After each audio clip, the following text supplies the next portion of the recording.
정치권 소식 알아보는 정치 톡톡입니다. 오늘은 이병주 기자 나와 있습니다. 어서 오세요. 예, 국민의힘 전당대회 소식부터 한번 보겠습니다. 투표가 시작됐는데 당원 투표여서 그랬을까요? 투표율이 굉장히 높아요.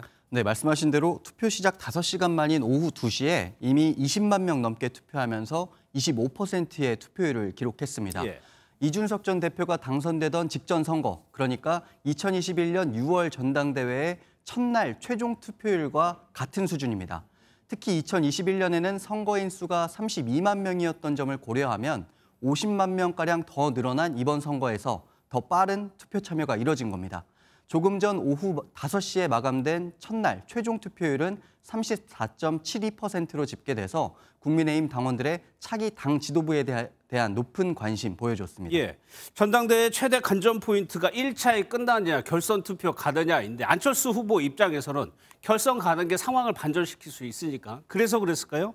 12일 날 가리자 이렇게 얘기를 했어요. 예, 12일 날 가리자. 이거는 안철수 후보가 룰 변경이나 이런 이야기를 한 건 아닙니다. 예. 말씀하신 대로 결선 투표까지 가도록 자신을 좀 뽑아달라 이렇게 호소를 한 건데요. 특히 최근 대통령실 행정관이 참여한 단톡방에서 김기현 후보를 지지하는 글이 올라온 걸 꼬집었습니다. 안 후보는 공무원 정치 중립 위반 가능성이 있는 충격적인 일이라면서 철저한 조사와 수사가 필요하다고 주장했습니다. 그러면서 이번 일의 전모가 드러날 때까지 당대표를 뽑으면 안 된다고 강조하기도 했습니다.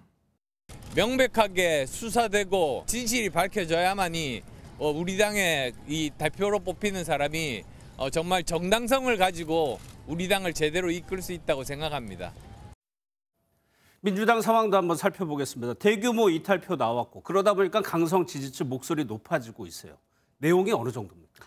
네, 이재명 대표 체포동의안 표결에서 말씀하신 대로 예상 밖의 많은 이탈표 나왔습니다. 예. 그 이후에 내용도 점점 심화되고 있는데요.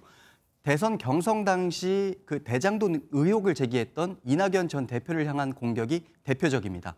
친이낙연계로 분류되는 윤영찬 의원도 이지연 대표에 대한 영구 제명 청원에 대해 문제를 제기했는데요. 윤 의원은 청원에 언급된 주장은 허위 사실과 명예훼손성 내용이라고 반박을 하면서 당대표의 신상 문제로 갈등하는 상황을 왜 전 대표 탓으로 돌리냐는 글을 올렸습니다. 또 자신과 이낙연 전 대표, 또 문재인 전 대통령 등을 내부의 적으로 묘사하면서 처단하자는 카드뉴스를 언급하며 도를 넘었다고 지적했습니다.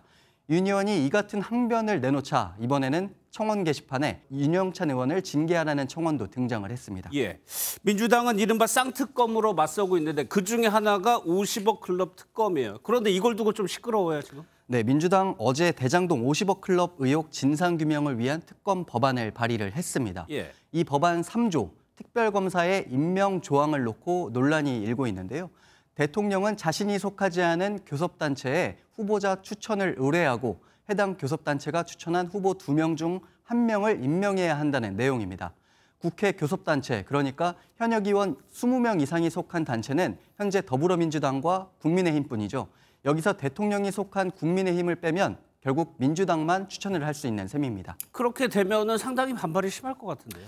당장 대장동 사건으로 이재명 대표를 기소한 검찰부터 반발을 예. 했습니다.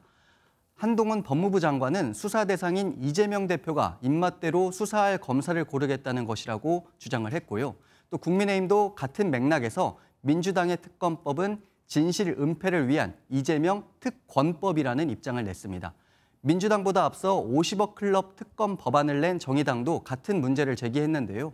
정의당은 국민의힘과 더불어민주당 인사들 모두 대장동 사건과 얽혀 있으니까 비교섭단체에서 특검 후보를 내야 한다고 주장을 해왔습니다. 특검을 여당을 향한 공세 무기로 삼겠다는 말과 다를 바 없습니다.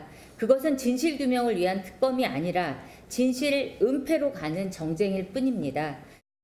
네, 법안을 낸 민주당과 정의당, 특검 후보 추천을 놓고 이견이 좁혀지지 않고 있어서 예. 향후 특검 추진 과정에서도 진통 예상됩니다. 예, 쌍특검 중에 또 다른 하나가 바로 김건희 여사 특검인데 이거는 좀 어떻게 돼가고 있습니다? 네, 민주당은 김건희 여사의 코바나 협찬 의혹이 모두 무혐의 되는 결과가 나오니까 특검 필요성을 더욱 강조하고 있는 상황입니다.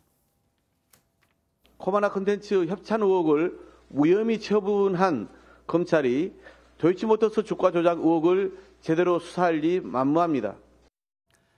그간 김건희 여사 특검에 미온적이었던 정의당도 가세할 가능성 커졌는데요. 정의당은 오는 6일 대검찰청을 찾아서 김건희 여사에 대한 수사를 촉구하기로 했습니다. 정의당의 한 관계자는 최소한 소환 조사라도 있어야 검찰의 수사 의지를 확인할 수 있는 것 아니겠냐 이렇게 말을 했는데요. 검찰 수사가 부족하면 특검을 하자고 주장해왔던 만큼 항의 반문 이후에도 검찰 수사가 부족하다고 판단되면 정의당도 적극적으로 특검 주장에 나설 것으로 보입니다. 알겠습니다. 잘 들었습니다. 지금까지 이병주 기자였습니다.